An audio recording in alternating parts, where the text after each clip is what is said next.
Bonjour, bonsoir les gars, dépendamment de l'heure à laquelle vous nous suivez. Alors, bienvenue sur Dimension Soft. Alors, aujourd'hui, nous allons parler de cybersécurité. Alors, vous savez, sur la chaîne, nous parlons des systèmes, nous parlons des réseaux, nous parlons de cybersécurité, mais également de programmation. Alors, depuis le début de la chaîne, je n'ai pas encore fait de vidéo sur la programmation. Je me suis dit, pourquoi pas faire une vidéo sur la programmation liée à la cybersécurité. Alors, ce que nous allons faire aujourd'hui, je vous propose de créer un petit script, un script en Python, dans le programme, qui nous permet de faire un scan réseau pour détecter les périphériques qui sont connectés à notre réseau. Alors, ça m'est arrivé une fois parce que je me suis rendu compte qu'il y avait des périphériques qui étaient connectés à mon réseau que je ne reconnaissais pas forcément. Alors, je me suis dit, pourquoi pas créer un script qui va le faire rapidement au lieu de chaque fois aller sur mon routeur. Alors, vous vous souvenez lors de la vidéo, de cette vidéo-ci, je vous avais parlé, je vous avais expliqué comment aller sur son routeur pour voir les équipements connectés à son réseau. Alors, ce que nous allons faire aujourd'hui, nous allons créer notre propre script pour le faire, pour scanner notre réseau, détecter les adresses IP et lier chaque adresse IP à une adresse MAC pour pouvoir identifier le périphérique de manière très précise. Alors, ce que nous allons faire aujourd'hui, nous allons utiliser le protocole ARP, Address Resolution Protocol. Alors, c'est un protocole qui permet d'envoyer des requêtes sur le réseau pour demander à quelle adresse MAC appartient telle adresse IP. Alors, je peux prendre un exemple de la vie de tous les jours.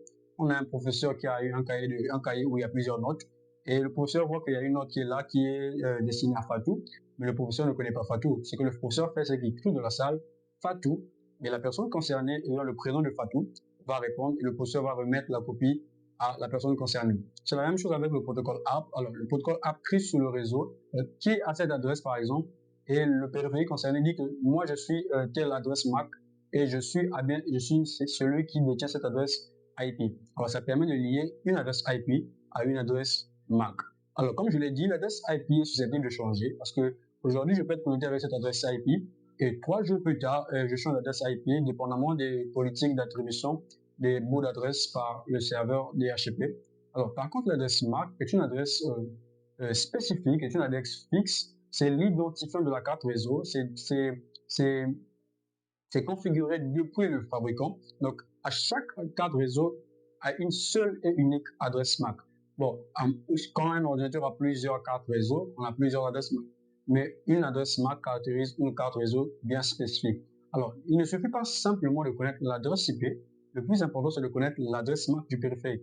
Car avec l'adresse MAC du périphérique, on peut identifier de quel périphérique il s'agit en se basant notamment sur l'OII, l'Organizationally Unique Identifier. Alors, ce sont les 3 premiers octets d'une adresse MAC. Je vais en parler plus tard. D'une adresse MAC, ça nous permet d'identifier le périphérique de manière précise sur notre réseau, simplement. Donc, nous allons utiliser le protocole ARP pour faire cela, pour scanner notre réseau. Nous allons le faire avec Python. Donc, nous allons en profiter pour faire et du Python et de la cybersécurité. Alors, j'aimerais préciser quelque chose. Ce tutoriel est à but strictement éducatif. Alors, je ne veux pas et je déconseille à toute personne de mauvaise foi, voilà, mauvaise foi, oui, d'utiliser les techniques apprises durant ce tutoriel pour aller attaquer ou scanner un réseau qui ne lui appartient pas. Je rappelle ceci que le réseau que je vais scanner, les appareils que je vais scanner m'appartiennent. J'ai donc le droit légal de faire ces scans réseau. Par contre, si vous scannez un réseau qui ne vous appartient pas, vous risquez la prison. C'est illégal, même dans la loi, c'est interdit partout. Donc, on ne scanne pas ce qui ne nous appartient pas, car si la personne détecte ce scan-là, la personne peut vous poursuivre en justice. Donc, soyez moralement raisonnable, soyez moralement responsable. N'utilisez pas cette technique pour aller attaquer d'autres personnes. Alors, pour les personnes qui veulent apprendre, voilà, dans cette vidéo, comme je l'ai dit, certainement, je vais la diviser en plusieurs vidéos. Nous allons apprendre tout ce qu'il faut pour créer un tel programme, faire ce scan et afficher les résultats pour bien voir quel appareil est connecté sur notre réseau. Alors, sur ce, je vous laisse avec le générique.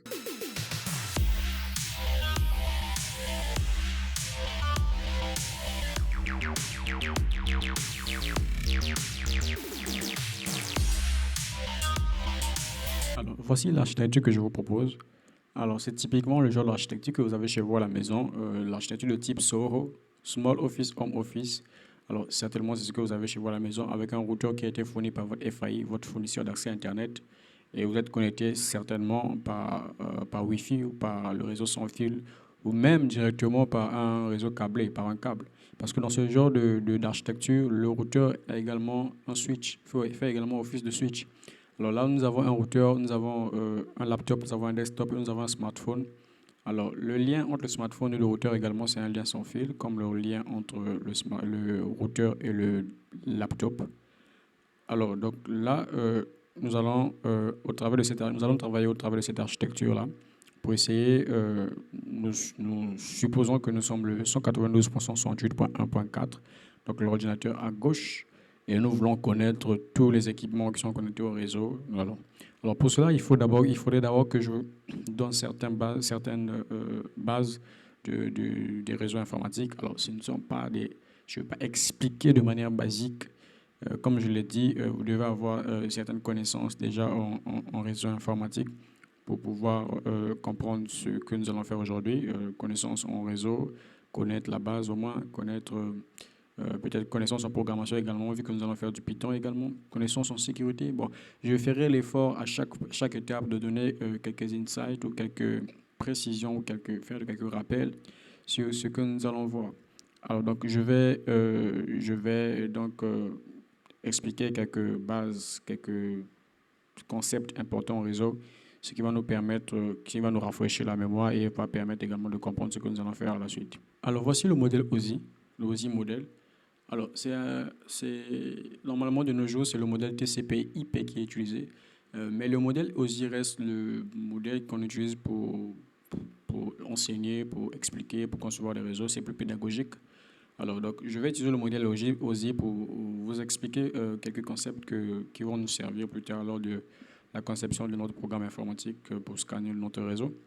Alors, le modèle OSI, c'est un modèle qui est mis en place pour permettre le bon échange sur un réseau. Alors, le modèle OSI est séparé en 7 couches. Nous avons la couche 7, la couche supérieure et la couche L1, le physical layer. La couche 7, c'est la couche application layer. La couche 6, c'est présentation layer. La couche 5, session layer. Alors, L signifie layer, simplement layer, couche. Alors, les gars, déjà, comme je l'ai dit dans les vidéos précédentes, l'informatique, c'est l'anglais. Vous n'avez pas besoin d'être Shakespeare non plus, mais vous avez besoin de connaître des concepts. Bien qu'on peut essayer de traduire, de faire des... Voilà, mais les gars, vous avez besoin de connaître la base ou les termes, les concepts en anglais, en tout cas de manière basique. Donc, quand on voit layer, ça signifie simplement couche. Alors, L7, c'est layer 7, donc la couche 7. L6, layer 6, ou la couche 6. Alors, la couche 5, c'est session layer. La couche 4, c'est transport layer. La couche 3, c'est network layer. La couche 2, c'est data link layer. Et la couche 1, ou la première couche, c'est la couche physical layer. Alors, dans notre lab, nous allons nous intéresser à la couche L2 et L3, dans la couche Data Link Layer, liaison de données, et Network Layer, couche réseau. Alors pourquoi nous allons nous intéresser à cette couche-là? Parce que le protocole que nous allons utiliser, comme je l'ai dit, c'est le protocole ARP, Address Resolution Protocol. Alors, le protocole ARP, c'est un protocole qui nous permet de faire le lien entre une adresse IP, la couche 3, et une adresse MAC, la couche 2. Donc, c'est ce protocole que nous allons utiliser pour découvrir quels sont les périphériques qui sont connectés sur notre réseau. Alors, je vais rapidement donner quelques explications sur chaque couche. Alors, la couche Layer 7, la couche Application Layer. Alors, déjà, quand vous envoyez vos données, vous envoyez un message, vous naviguez sur le net et tout ça. Quand vous êtes connecté sur votre navigateur, c'est la couche application, par exemple. Donc, les données, tout ça là, c'est la couche application. Donc, on va dire que la couche application jusqu'à la couche session, ce sont les données, la manière que les données sont présentées, la manière que les données sont formatées, les données que vous entrez, tout ça sont les données. Soit un message, un partage de fichiers, tout ça, ce sont les données. Alors, la couche L4, c'est la couche de transport. C'est comment sont transportées les données et si quand les données sont transportées, s'il y a des pertes, quels sont les mécanismes à mettre en place pour faire en sorte de récupérer ce qui a été perdu. Donc, c'est au niveau de la couche L4. Alors, de L7 à L5, ce sont vos données que vous avez entrées. Maintenant, vos données vont être encapsulées dans ce que nous appelons un segment. Donc, au niveau de la couche 4, les données de L7 à L5 vont être encapsulées au niveau de la couche 4 dans un segment. Alors, vous voyez ici que nous avons les données qui sont là, le data, et c'est encapsulé, on met une en-tête L4. Donc, les données sont encapsulées dans le segment de transport. On met une entête L4. L'entête L4 permet de définir les protocoles de transfert, le protocole de transport, de comment les données vont être transférées, tout ça. Et puis nous arrivons là, je ne vais pas m'attarder sur la L4 parce que ce qui nous intéresse, c'est la L3 et la L2. Alors déjà, vous pouvez laisser en commentaire si vous voulez que je puisse m'attarder plus sur le modèle OSI plus tard, faire peut-être un tuto sur cela. Je serai très heureux de le faire. Alors déjà, au niveau de la couche 3, alors quand le segment quitte la couche 4, arrive au niveau de la couche 3, ça ne s'appelle plus un segment, ça s'appelle maintenant un paquet Internet. Vous voyez bien qu'il y a une entête L3 qui est ajoutée. Il y a une entête Internet qui est ajoutée sur le segment. Donc, nous avons nos données qui sont encapsulées dans le segment L4 et nous avons le segment L4 qui est encapsulé dans le paquet L3, le paquet Internet de couche 3. Alors, la couche 3, c'est là où nous avons les adresses IP et tout ça. Alors, nous venons également au niveau de... Après la couche 3, les données sont... Ou le paquet est envoyé au niveau de la couche 2. Alors, la couche 2 travaille avec les adresses MAC. Alors, nous avons dit que la couche 3 travaille avec des adresses IP sous le réseau. Mais la couche 2 travaille avec des adresses MAC. Alors, comme je l'ai dit, l'adresse MAC, c'est l'identifiant unique du périphérique. L'adresse IP, c'est l'identifiant du périphérique sur le réseau. Et l'adresse IP est variable. L'adresse IP, c'est une adresse qui peut changer. Aujourd'hui, je peux être à point 2 et demain, je suis à point 10. Ça peut changer dépendamment des règles de configuration des attributions des adresses IP. Par contre, l'adresse MAC, normalement, ne doit pas être changée. C'est un identifiant qui est unique. Un équipement à la conception par le fournisseur ou celui qui l'a fabriqué attribue une adresse MAC à l'équipement. Donc l'adresse MAC ne peut être changée. L'adresse MAC définit l'équipement. C'est unique. Donc pour cela, c'est pour cela qu'un ordinateur, pour communiquer avec un autre ordinateur, je vais expliquer d'abord la couche 2. Alors, après la couche 3, nous venons à la couche 2, Data Link Layer, liaison de données, la couche de liaison de données. Alors, nous voyons que le paquet n'est plus un paquet au niveau de la couche 2. Par contre, le paquet devient une frame. Une frame, c'est-à-dire une trame. Une frame, une trame. Donc, le paquet Internet de la couche 3 est encapsulé dans la trame de couche 2. Et vous voyez qu'il y a une L2 header qui est ajoutée. C'est simplement dire qu'une entête de niveau 2 qui est ajoutée, de layer 2 header. Donc une entête de couche 2 qui est ajoutée. Alors déjà au niveau de cette entête-là, après nous voyons la couche numéro 1, ou la couche numéro 1 si on veut. La première couche, donc la couche physique. Alors la couche physique, c'est simplement la manière dont les données sont transférées. Alors dans notre cas, nous avons vu que nous avons des connexions par câble, nous avons également des connexions sans fil. Alors dans le cas de la connexion par câble, ici la couche physique, ici là nous parle des bits, des signaux électriques, comment les bits sont transformés en signaux électriques sur le câble. Et au niveau de la connexion sans fil, comment les bits sont transformés en radiofréquences, parce que pour la connexion sans fil, ce ne sont pas les signaux électriques. Pour la connexion sans fil, ce sont des signaux, des radiofréquences, des signaux dans l'air qui sont transférés. Dans la couche physique, nous s'occupe de cette partie-là. Alors donc, exactement ce qui fait qu'un message puisse quitter le destinataire ou l'expéditeur, je peux le dire ainsi, vers le destinataire, l'expéditeur a besoin de connaître l'adresse MAC. L'adresse MAC. Donc, par exemple, l'exemple que nous avons pris tout à l'heure de l'élève, on a besoin de connaître le visage de Fatou, d'abord. Donc, c'est la finalité, la dernière chose qu'on doit connaître. On peut connaître son nom, mais la dernière chose qu'on doit connaître pour lui transférer l'information, c'est son visage. Donc, la L2, la couche numéro 2, c'est la data link layer. C'est là où on voit les adresses MAC, l'identifiant unique. On doit connaître la personne. Parce qu'on peut avoir 2 Fatou dans la classe. Mais si on connaît le visage de la Fatou concernée, on lui transfère directement l'information. Donc, l'adresse IP, c'est le nom de Fatou. Et l'adresse MAC, c'est son visage. On connaît que c'est cette Fatou-là dont il s'agit. Donc, ARP nous aide entre les deux couches. Donc, ARP nous permet d'associer une adresse IP, le nom, à une adresse MAC, le visage. Donc, c'est ce protocole que nous allons exploiter pour pas demander juste qui a une adresse IP en particulier, mais demander toutes les adresses IP sur notre réseau.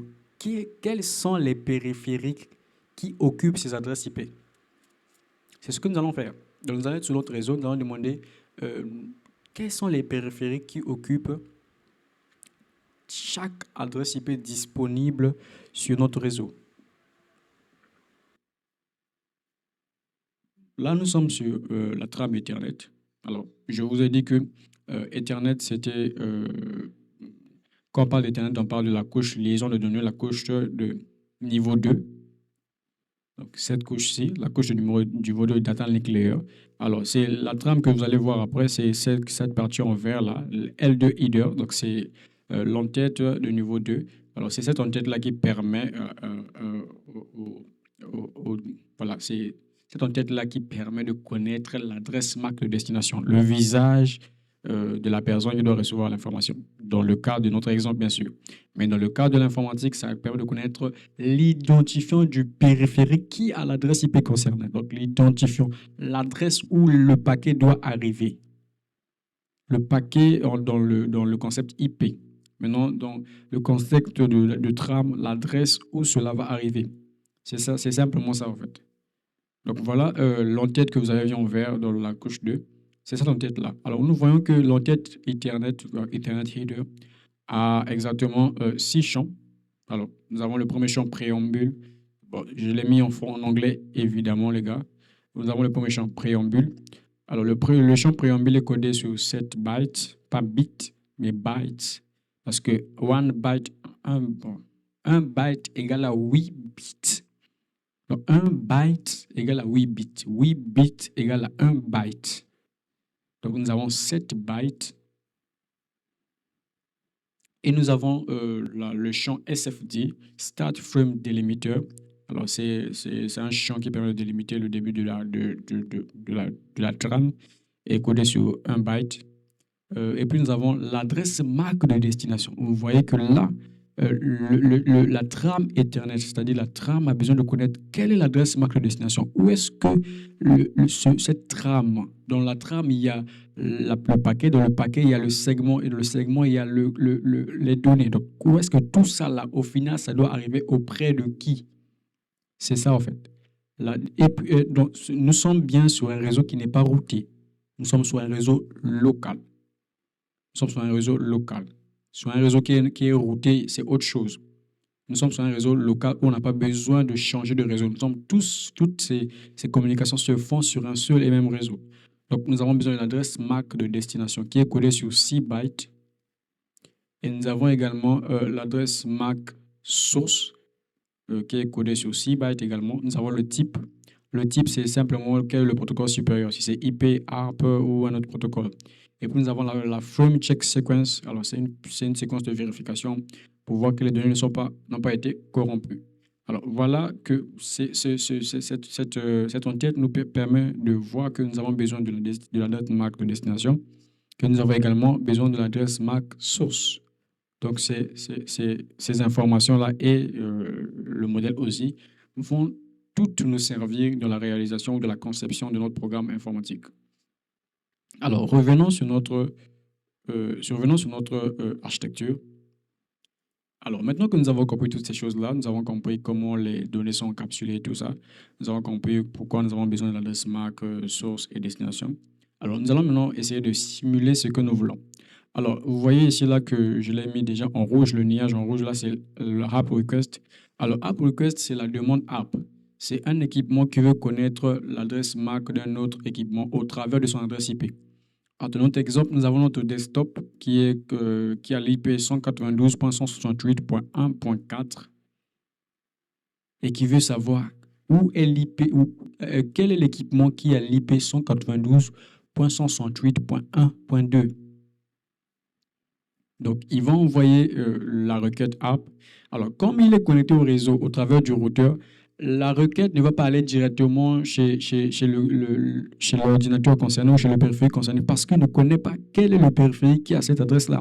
Ce qu'il va faire, puisqu'il ne connaît pas l'adresse MAC du périphérique qui a l'adresse 192.168.1.2, il va envoyer ce message-là à tout le monde dans le réseau.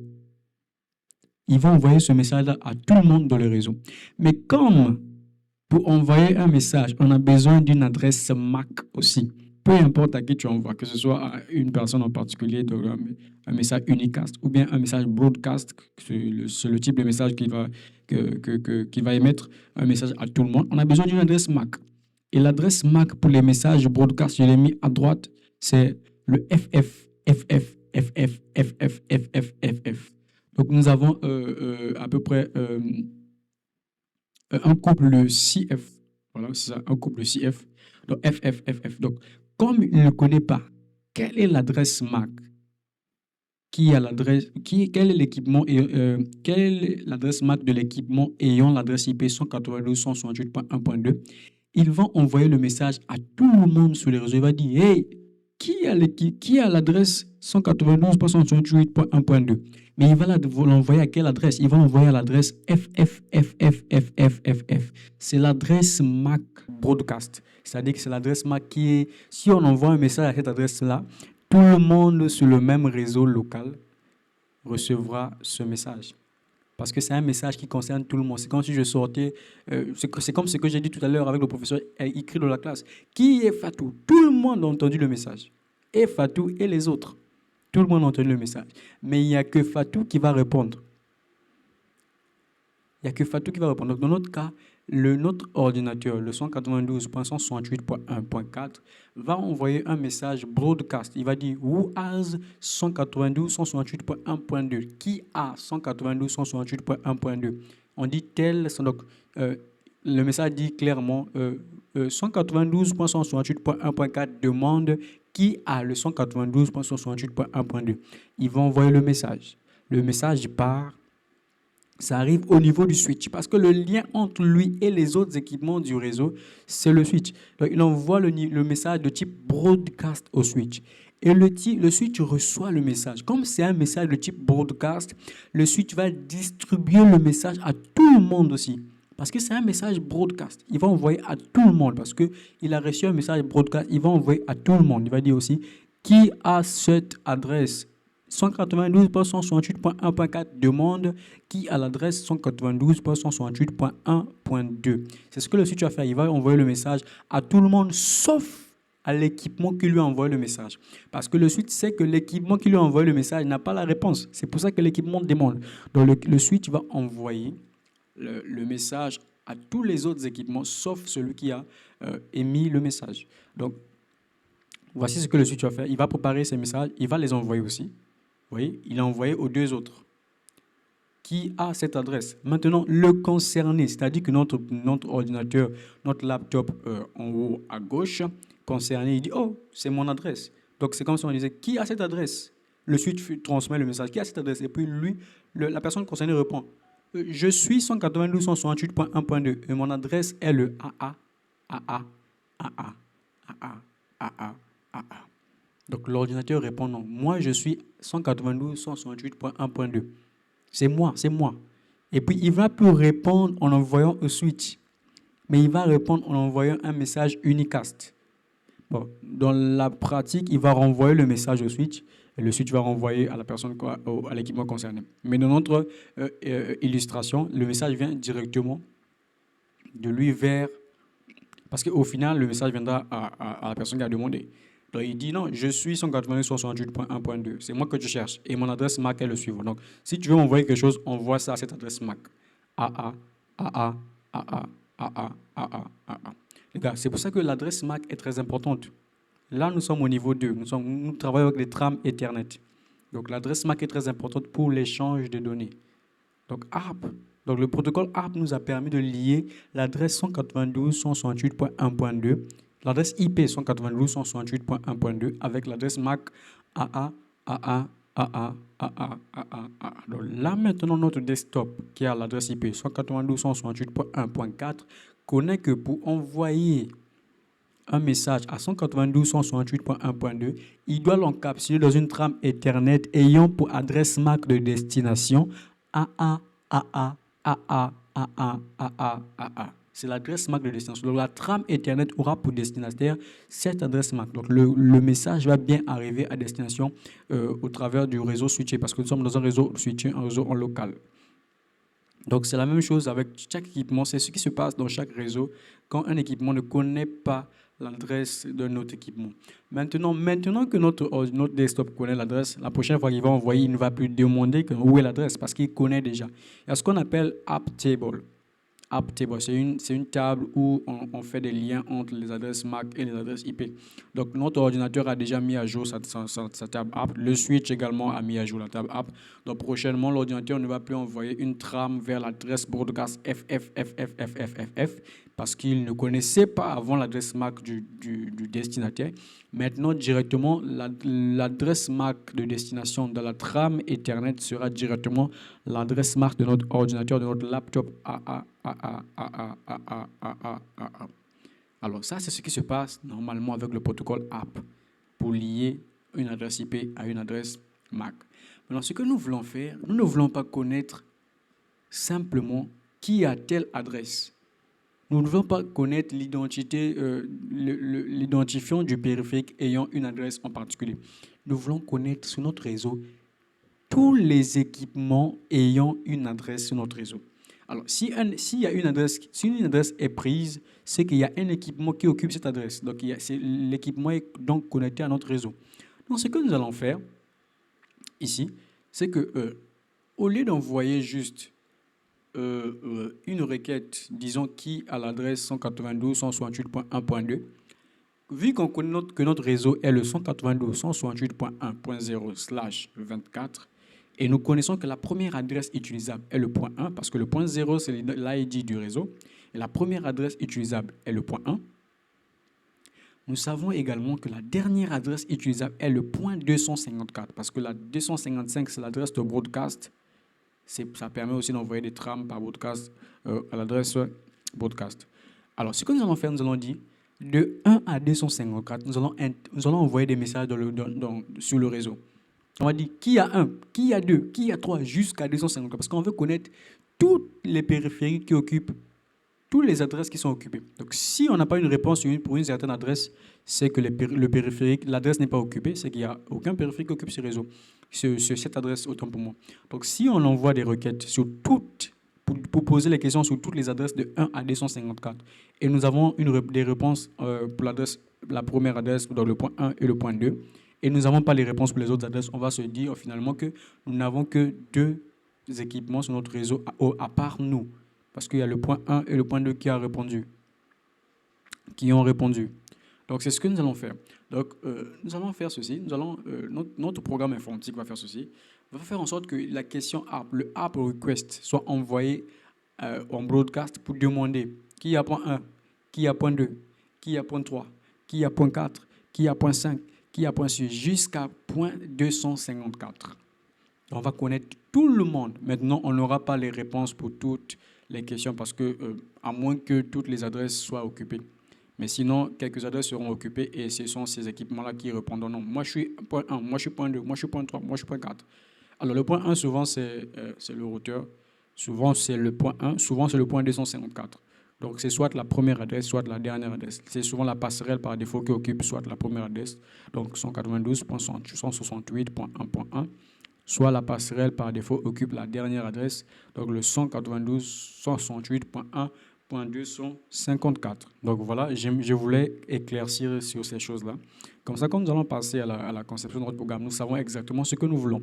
Donc nous voulons pour créer un programme informatique. Alors déjà, le programme peut servir pour la sécurité, donc pour s'assurer, pour vérifier un peu quels sont les équipements qui sont connectés sur notre réseau. Mais ça peut aussi servir pour le hacking. Par exemple, une personne s'est connectée sur un réseau, veut faire ce qu'on appelle du scannage, ou bien il veut scanner, voir qui est connecté sur le réseau, quel équipement est sur le réseau, donc il veut le faire. Donc, on peut l'utiliser pour sécuriser, on peut aussi l'utiliser pour l'attaquer. Donc, comme je l'ai dit, ce programme est à but éducatif et les équipements qui seront scannés sont mes équipements propres.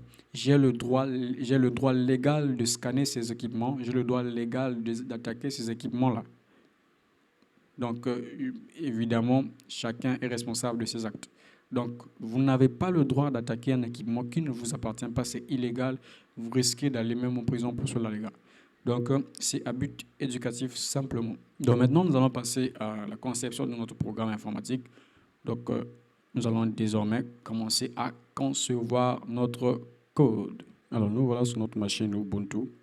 Alors, le gars, je pense que vous savez que en tout ce qui concerne le scripting, la sécurité informatique, le pentesting, Linux, c'est la meilleure distribution. Donc, je ne vais pas faire ce lab sur Windows. Il y a beaucoup trop de limitations sur Windows.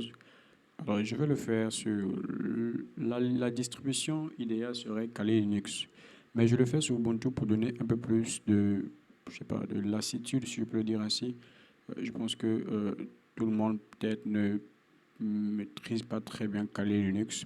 Alors, j'ai pris Ubuntu. Sinon, la meilleure distribution, c'est, on peut faire la même chose. Tout ce que je vais faire ici, vous pouvez le faire sur Kali Linux, c'est la même chose.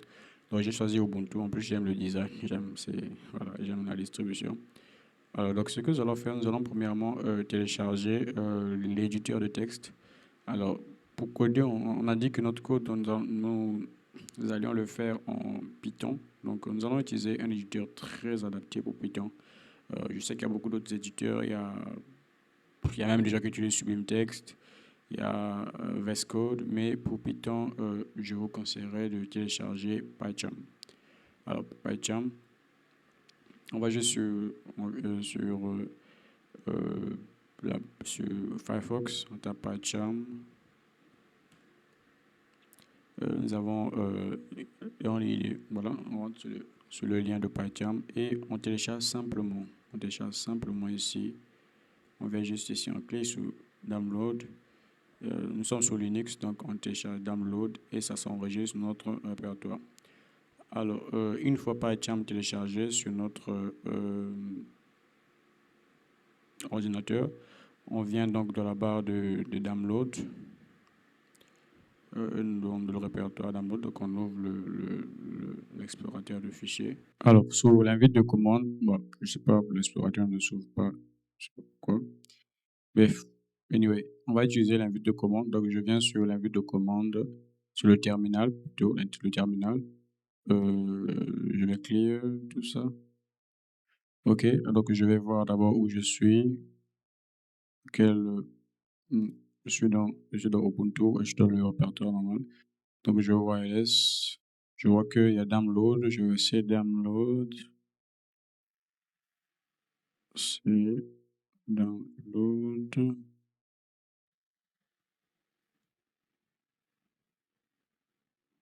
Ah, ok.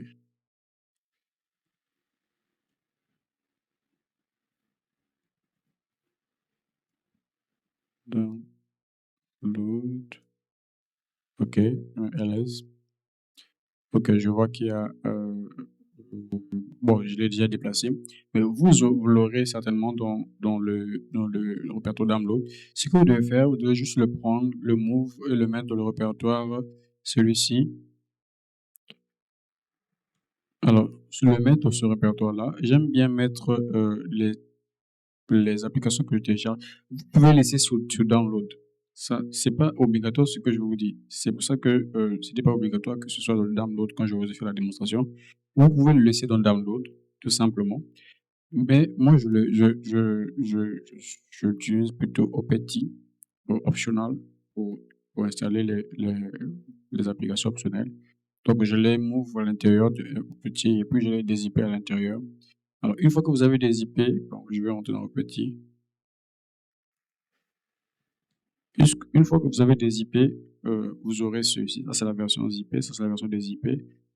PyCharm, je vais juste le dézipper. Vous aurez ce répertoire-là. Donc, vous montrez le répertoire qui est dézippé là. Et vous mettez ls. Et vous allez voir, vous avez un répertoire bin. Vous avez d'autres répertoires. Vous rentrez dans le répertoire bin. Donc, cd, bin. Alors, vous allez voir dans bin, vous avez ce, il est où? PyCharm, voilà. Ce fichier-là, c'est celui-là que vous allez exécuter. Donc, vous allez simplement cliquer sur PyCharm, simplement. Vous pouvez juste taper PyCharm, voilà, faire ceci. simplement, et puis ça lance PyCharm, tout simplement, ça nous lance PyCharm. Alors, là, PyCharm est ouvert. Alors, je vais créer un nouveau fichier avec vous. Alors, ça, c'est un document que je vais supprimer. Supprimer, ok. Alors, j'ai créé un dossier.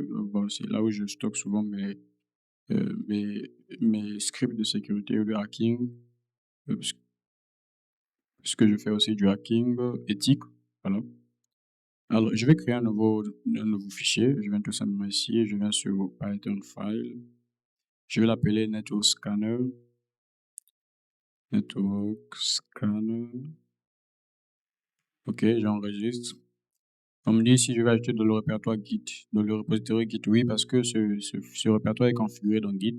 Je vais mettre add, pourquoi pas, je vais l'ajouter. Je peux l'ajouter aussi plus tard. Je mets add. Ok. Nous avons notre fichier Python. Alors, nous allons commencer avec un programme basique de Python. Alors, le but de ce cours, ce n'est pas de vous enseigner les bases de Python, mais apprendre Python au même moment que nous sommes en train de concevoir euh, des scripts. Ok. Donc, voilà ce qu'on va faire. Je vais essayer un programme tout simple. On va dire print hello world. Alors, print, c'est le mot-clé ou c'est la fonction pour afficher un message. Donc, on va cliquer ici. Donc, ici, là, c'est pour exécuter notre programme. Donc, on exécute ici. On exécute print hello world et on voit que nous avons notre message qui est affiché hello world. Alors, print, c'est pour afficher les messages.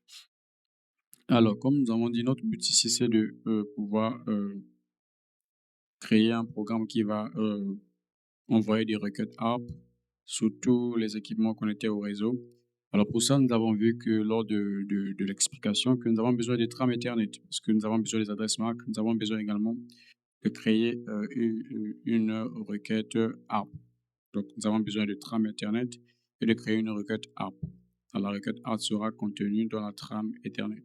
Alors premièrement, ce que nous allons faire, nous allons essayer nous allons voir quel est l'outil sous Python ou quelle est la librairie que sous Python qu'on peut utiliser pour faire pour faire ce genre de manipulation avec le réseau. Alors, sur Python, il y a une librairie très excellente qu'on appelle Scapy. Alors, voici la documentation. Scapy, alors c'est la documentation de Scapy. Vous allez juste sur ce lien-là, vous tapez sur Google, vous tapez Scapy. Sinon, voici le lien de Scapy. Alors, c'est une documentation, une librairie Python qui permet de créer des paquets réseau et tout ça. Alors, dans Scapy, il y a un paquet. Quand vous allez parcourir la documentation, vous allez voir qu'il est possible avec Scapy de créer des paquets Ethernet, des paquets app même. Il est possible, il faut juste parcourir la documentation. Les gars, ce que nous allons faire dans le lab, je ne l'ai pas créé, hein. J'ai lu la documentation, j'ai étudié la documentation et je vais reproduire ce que j'ai lu et compris dans la documentation, tout simplement. Ce sont des librairies, il y a des gens exceptionnels qui ont fait la documentation, qui ont mis en place des librairies et il faut les utiliser, frère. Il faut les utiliser. Et donc, voilà, il faut juste être là à faire des recherches. Il y a Google qui est là, il y a beaucoup de documentation disponible sur le net. Donc, il suffit juste de faire des recherches pour trouver ce que l'on veut sur un langage particulier. Alors, on voit que là, on peut créer un paquet ICMP, on peut créer plusieurs paquets. Vous pouvez parcourir la documentation. On voit qu'on peut créer un paquet Ethernet. Ça, c'est le paquet Ethernet. Ça, c'est pour un paquet Ethernet. Alors, et puis, il y a également le paquet app. Alors, ce qu'on va faire premièrement, on voit que, premièrement, ce qu'il faut faire, c'est importer la librairie. Alors, on voit que faut importer from Scapy all import. On va importer tout ce dont nous avons besoin. Alors, ce dont nous avons besoin, c'est app. Bon, au fur et à mesure, nous allons voir ce dont nous avons besoin. Alors, je viens sur le code, je reviens sur le code, je mets from Scapy. Alors, premièrement, j'aimerais souligner une chose. Il se peut que vous n'ayez pas Scapy sur votre machine. Alors, ce que vous devez faire, c'est juste venir ici dans File, vous venez dans Setting, Et vous venez dans le nom de votre projet. Dans votre projet. Pour moi, c'est Project et Hacking Tools. Donc, vous venez dans le nom de votre projet, donc File Settings sur Linux. Vous venez dans le nom de votre projet et vous cliquez sur l'onglet Python Interpreter. Python Interpreter. Ça, mon éditeur en anglais, les gars. Donc, votre éditeur en français. Les gars, je travaille quasiment tout le temps en anglais. Donc, j'utilise mon travail, c'est en anglais. Donc, tout, je travaille l'informatique. Pour moi, en fait, je n'utilise même pas le français quand je travaille et en anglais. Donc, c'est pour ça que tout est en anglais sur mes ordinateurs, surtout sur mes équipements. C'est parce que je travaille en anglais et j'ai besoin de l'anglais également pour l'informatique, comme vous le savez. Alors, certainement chez vous, ce sera interpréteur Python français. Vous cliquez là et puis vous venez ici, il y a des packages. Les packages qui sont déjà installés. Alors, s'il n'y a pas Scapy dans votre liste de packages ici, vous juste cliquer là, vous tapez Scapy par exemple. Alors, une fois vous venez, et puis vous cliquez juste sur Install Package. Alors, moi, je l'ai déjà installé. Donc, vous tapez Scapy. Donc, quand vous avez besoin d'un package, vous suivez la même procédure. Vous venez, vous installez, vous cliquez sur package, vous cliquez sur Install Package, et puis, normalement, ça devrait s'installer. Et puis, vous aurez la possibilité d'appeler désormais le package puisqu'il est installé. Donc, je vais appeler scapy.all. C'est comme ça qu'on l'appelle. Import. Alors, nous allons pas forcément, bon, nous allons appeler étoile. Quand on appelle étoile, c'est que ça veut simplement dire que nous voulons appeler toutes les classes de Scapy. Alors, toutes les classes qui ont été créées dans Scapy. Alors, c'est une méthode, voilà, c'est adapté. Mais on va aller pas à pas. Donc, je vais appeler d'abord app, la classe app. Alors, la classe app, c'est la classe qui nous permet de créer un paquet app. Non, c'est app simplement. OK. Alors, on va essayer de voir. Je vais créer une variable et puis je vais assigner je vais créer une nouvelle instance de la classe app. Donc, je vais dire packets ou je vais dire app packet.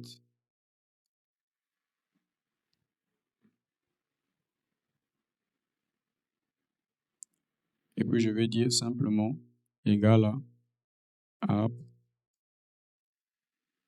OK. Je dis simplement app packet égal à app. Alors, simplement, j'ai instancié la classe app, j'ai appelé la classe app, je l'ai instancié. On va essayer d'exécuter, voir ce que ça donne. Bon, non, on va mettre print no app packets dot summary. La fonction summary, les gars, je ne l'ai pas inventée aussi, c'est disponible dans la documentation. Alors, c'est une fonction qui permet de voir un peu le résumé. Alors, on va aller sur la documentation, on va lire ce qui est écrit sur la documentation. On n'est pas là pour imaginer certaines choses. OK, on voit ici que summary displays a list of summary of each packet. Donc, ça affiche un résumé, un truc comme ça de chaque paquet. Alors, on va voir si on peut l'utiliser dans ce système-là. On va voir si on peut. Ce que ça va nous donner. OK, on voit que ça nous a donné le contenu du paquet qui a été créé. Alors, on voit ici, vous vous souvenez de cette phrase app who has 000016. Alors, cette adresse-là, c'est l'adresse de ma machine, donc la machine Ubuntu sur laquelle je suis, 192.168.1.183. Alors, elle demande cette machine qui est à cette adresse IP. Alors, pourquoi on a 00? Simplement parce qu'on n'a pas mis l'adresse IP. Il n'y a pas d'adresse IP. Nous n'avons pas mis l'adresse IP que la machine ne demande pas une adresse IP en particulier. Champ de cette classe-là, de la classe app. Alors les gars, on va s'arrêter là pour cette première partie. Lors de la partie suivante, nous allons aller plus en profondeur dans notre code. Alors, on nous revoit lors de la prochaine partie.